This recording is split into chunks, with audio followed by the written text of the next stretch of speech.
माना जाता है कि प्रयागराज में त्रिवेणी संगम होता है। त्रिवेणी संगम यानी कि तीन नदियाँ गंगा, यमुना और सरस्वती।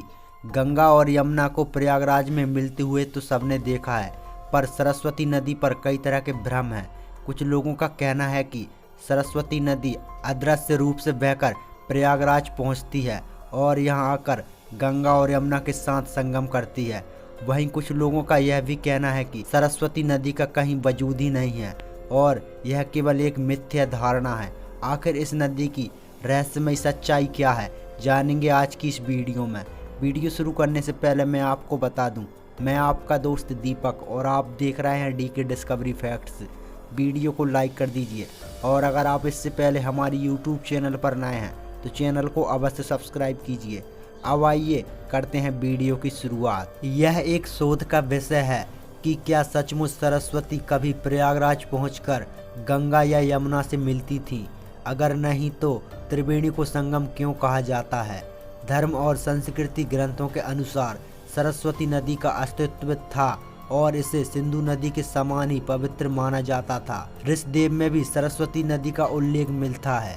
गंगा, यमुना समेत तमाम नदियों को बचाने की मुहिम जारी है, लेकिन इन सब के बीच खास है सरस्वती नदी। वह नदी जो पुराणों के अनुसार आज भी बह रही है, पर किसी को दिखाई नहीं दे रही और वैज्ञानिकों के अनुसार वो सैकड़ों साल पहले धरती पर थी, पर आज विलुप्त हो गई है। अन्य नदियों से अलग सरस्वती नदी हमेशा से ही जिज्ञासा का विषय रही है। शास्त्र कहते हैं कि माँ सरस्वती नदी का अस्तित्व एक श्राप के कारण खत्म हो गया, लेकिन एक वरदान के कारण वह आज भी जीवित है। और शायद यही कारण है कि प्रयागराज में गंगा, यमुना और सरस्वती का मिलन होना माना जाता है, जबकि सरस्वती नदी कभी किसी को दिखाई ही नहीं देती।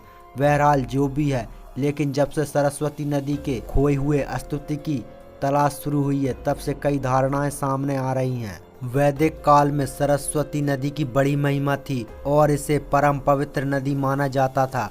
वहीं कहा जाता है कि सरस्वती नदी का जल पीने के बाद ही ऋषियों ने पुराण, शास्त्र और ग्रंथों की रचना की थी।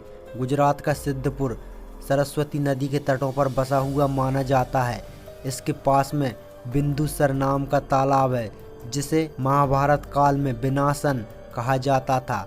माना जाता है कि महाभारत काल में ही सरस्वती विलुप्त हो गई थी। महाभारत में सरस्वती नदी के प्लक्षवती नदी, वेद स्मृति, देववती जैसे कई नाम मिलते हैं। बताया जाता है कि बलराम ने द्वारका से मथुरा तक की यात्रा सरस्वती नदी से ही की थी और लड़ाई के बाद यादवों के पार्थिव अवशेषों को इसमें बहाया गया था।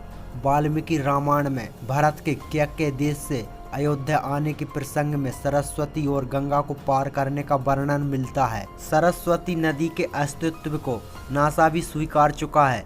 भारत और नासा के संयुक्त अभियान के तहत उपग्रह कार्यक्रम शुरू किया गया था, जिसके माध्यम से वैज्ञानिकों ने एक ऐसी विशाल नदी के प्रवाह मार्ग को पता लगाया जो कि किसी समय भारत के पश्चिमोत्तर क्षेत्र में बहती थी। उपग्रह से मिली तस्वीरों के अनुसार यह नदी 8 किलोमीटर चौड़ी थी और करीब 4000 वर्ष पहले प्राकृतिक परिवर्तनों के कारण सूख गई थी। सरस्वती नदी के अस्तित्व पर शास्त्र और वैज्ञानिक दोनों मोहर लगा चुके हैं। नासा ने भी माना है कि लगभग 5500 साल पहले सरस्वती नदी भारत के हिमालय से निकलकर हरियाणा, राजस्थान व गुजरात से लगभग 1600 किलोमीटर दूर बहती थी और अंत में अरब सागर में विलीन हो जाती थी। इसरो के वैज्ञानिक ए.के. गुप्ता ने अपनी टीम के साथ थार के रेगिस्तान में शोध किया और पाया कि यहाँ पानी का कोई स्रोत नहीं है। फिर भी धरती के नीचे कुछ जगहों पर ताजे पानी के भंडार मिलते हैं। ऐसे ही जैसलमेर में है। यहाँ 50 से 60 मीटर पर भूजल मौजूद है। यहाँ के पानी की जांच की गई तो पता चला कि यहाँ के पानी में ट्रोटिडियम की मात्रा है। आइसोटोस्ट टेस्ट भी मौजूद है। यहाँ रेत के टीलों के नीचे पानी की मात्रा मौजूद है और रेडियो कार्बन डाटा इस बात का संकेत है कि यह पानी हजारों साल से जमा है इन टीलों के नीचे। वहीं दूसरी ओर राष्ट्रीय भूभौतिकीय अनुसंधान संस्थान की एक टीम ने संगम में नया शोध शुरू किया है। इस टीम का नेतृत्व वैज्ञानिक डॉक्टर सुभाष चंद्रा कर रहे हैं। इस शोध मैपिंग में हॉर्मन इलेक्ट्रोमैग्नेटिक सिस्टम की मदद ली जा रही है, जो कि 30 मीटर ऊंचाई से ही जमीन के नीचे 500 मीटर तक सूक्ष्म डाटा इकट्ठा कर सकता है। इससे प्राप्त डेटा के आधार पर यह पता लगाया जाएगा कि आखिर यमुना और गंगा के अलावा सरस्वती नदी कहां से और किस दिशा में बहती रही हैं। सरस्वती नदी के अस्तित्व का प्रमाण मिलने के बाद वैज्ञानिक इस खोज में लगे हैं कि आखिर सरस्वती नदी को फिर से कैसे जीवित किया जा सकता है। धर्म शास्त्रों के अनुसार सरस्वती नदी आज भी है, लेकिन अदृश्य हैं, जबकि वैज्ञानिक इस तर्क सहमत नहीं है। हरियाणा और राजस्थान में मिले सरस्वती नदी के रास्तों की खोज जारी है। जोधपुर में सुदूर संवेदी उपग्रह केंद्र के अध्यक्ष डॉक्टर JR शर्मा ने पहली खोज में दावा किया है कि भूभार्गीय पट्टियों की गतिविधियों के कारण सरस्वती नदी में पानी की आपूर्ति बंद हो गई है। यदि किसी प्रकार इस गतिविधि को दोबारा शुरू करना संभव हुआ तो इस बार फिर से सरस्वती नदी का प्रमाण मिल सकते हैं।